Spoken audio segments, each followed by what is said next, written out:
Seperti yang pernah saya sampaikan kemarin, analisa hukum saya bahwa Nikita Mirzani setelah dilakukan pemeriksaan sebagai tersangka, pasti dilakukan penahanan. Pertimbangannya adalah penahanan itu telah memenuhi syarat objektif dan syarat subjektif. Jadi menurut saya, penyidik melakukan penahanan terhadap Nikita Mirzani untuk 20 hari ke depan, ini karena penyidik menilai penahanan dilakukan terhadap Nikita Mirzani karena telah memenuhi syarat objektif dan syarat subjektif. Apa itu syarat objektif?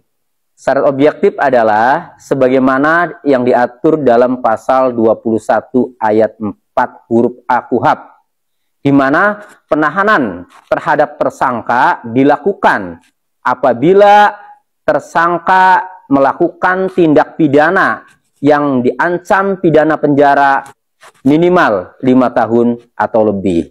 Nah, Nikita Mirzani ini kan perkaranya atau kasusnya itu dikenakan 3 pasal.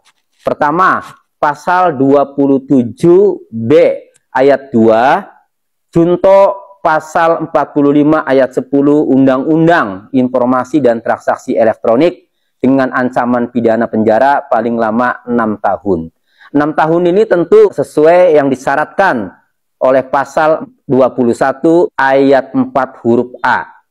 Nah, kemudian yang kedua, Nikita Mirzani juga dikenakan pasal 368 KUHP tentang pemerasan, di mana ancaman hukumannya adalah paling lama 9 tahun.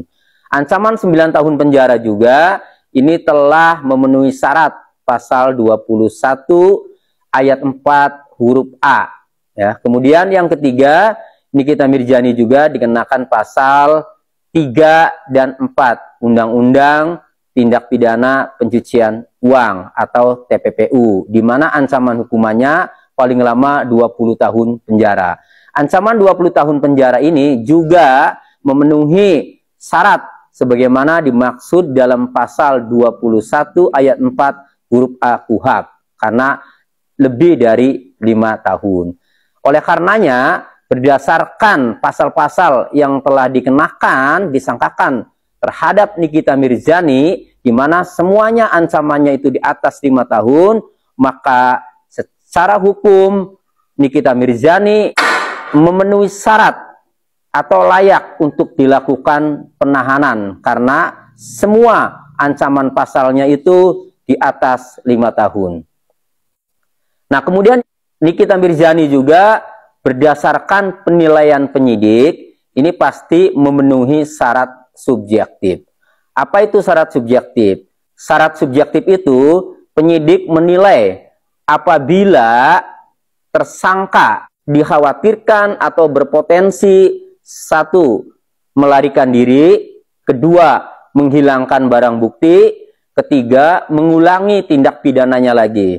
Nah, jika penyidik menilai bahwa tersangka itu dikhawatirkan atau berpotensi melakukan 3 hal itu, maka secara subjektif penyidik bisa melakukan penahanan.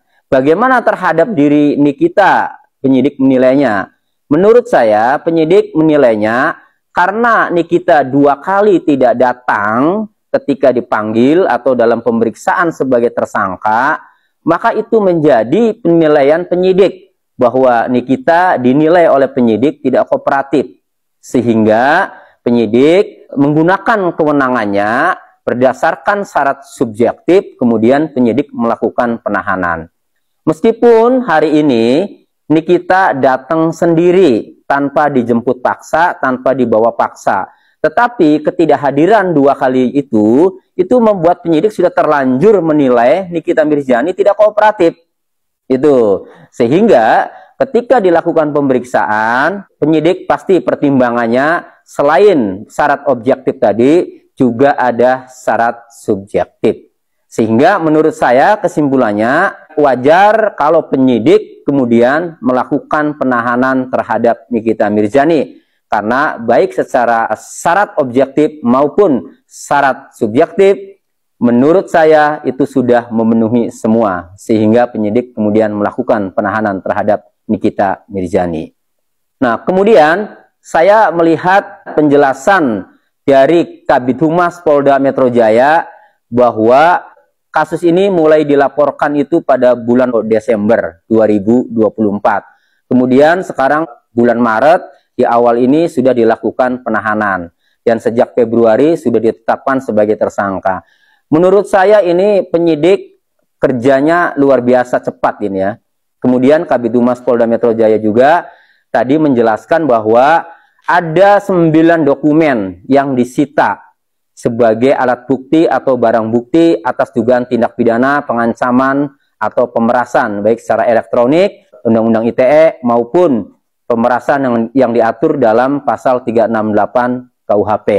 Nah, dari 9 dokumen itu diantaranya ada bukti transkrip atau ekstraksi percakapan dari alat komunikasi. Nah, ekstraksi itu tidak mudah. Ekstraksi ini menggunakan ahli. Dan tadi Kabid Humas menyampaikan bahwa ada 5 ahli. Mengekstraksi dan mendatangkan 5 ahli ini, menurut saya, ini sebagai bentuk keseriusan penyidik untuk menangani dugaan tindak pidana pemerasan dengan tersangka Nikita Mirzani dan asistennya Ismail ini.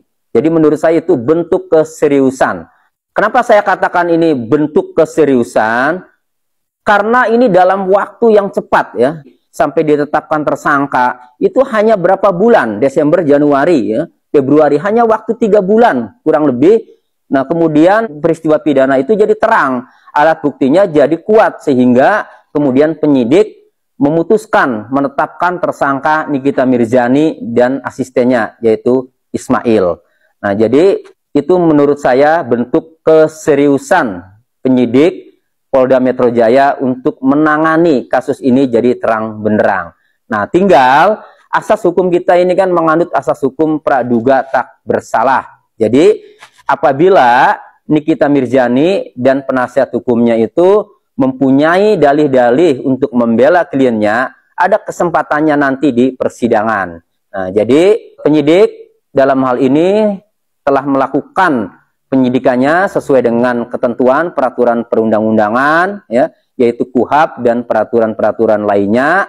Nah, kemudian kalau nanti berkasnya sudah dilimpahkan ke jaksa penuntut umum dan jaksa penuntut umum menyatakan P21 lengkap, kemudian penyidik melimpahkan tersangka dan barang bukti itu ke jaksa penuntut umum. Kemudian jaksa penuntut umum melimpahkan berkas perkara ke persidangan untuk disidangkan. Nah, nanti di persidanganlah akan terbongkar semuanya, akan kelihatan semuanya bagaimana tindak pidana itu dilakukan. Nah, kemudian apa saja alat buktinya, bagaimana riwayat percakapannya, bagaimana percakapan-percakapannya, bagaimana ancaman-ancamannya, bagaimana permintaan uangnya, terus bagaimana percakapan-percakapan lainnya yang mendukung sehingga penyidik menyimpulkan bahwa peristiwa itu adalah peristiwa tindak pidana pemerasan. Nah, sebaliknya, penasihat hukum Nikita Mirzani juga nanti bisa melakukan pembelaan-pembelaan dengan bukti-bukti ataupun saksi-saksi yang ia miliki. Jadi Nikita Mirzani juga, terdakwa juga, itu berhak untuk mengajukan saksi yang meringankan, yaitu saksi adecat namanya. Nah, disitulah kesempatan Nikita Mirzani untuk membela diri. Jadi kalau memang mempunyai alat bukti atau saksi-saksi atau bukti lainnya bahwa Nikita Mirzani tidak melakukan pemerasan, maka nanti di pengadilanlah kesempatan bagi Nikita Mirzani atau penasihat hukumnya untuk melakukan pembelaan. Kita semua masyarakat ini dibuat bingung karena banyak sekali masyarakat yang meminta agar Nikita Mirzani segera ditahan, segera diadili. Namun ada juga di media sosial bahwa atas pernyataan Nikita Mirzani yang merasa tidak memeras, kemudian banyak juga masyarakat yang masih membela Nikita Mirzani. Itu semua nanti akan terungkap secara terang di persidangan. Oleh karenanya kita semua menunggu nanti bagaimana persidangan itu berlangsung. Syukur-syukur persidangan itu nanti ditayangkan secara live ya, karena terbuka untuk umum ya, karena ini bukan kasus asusila atau kasus yang tersangka atau terdakwanya anak ya, maka saya berharap nanti persidangannya itu bisa disiarkan langsung oleh televisi atau oleh media infotainment secara online. Demikian dari saya, terima kasih.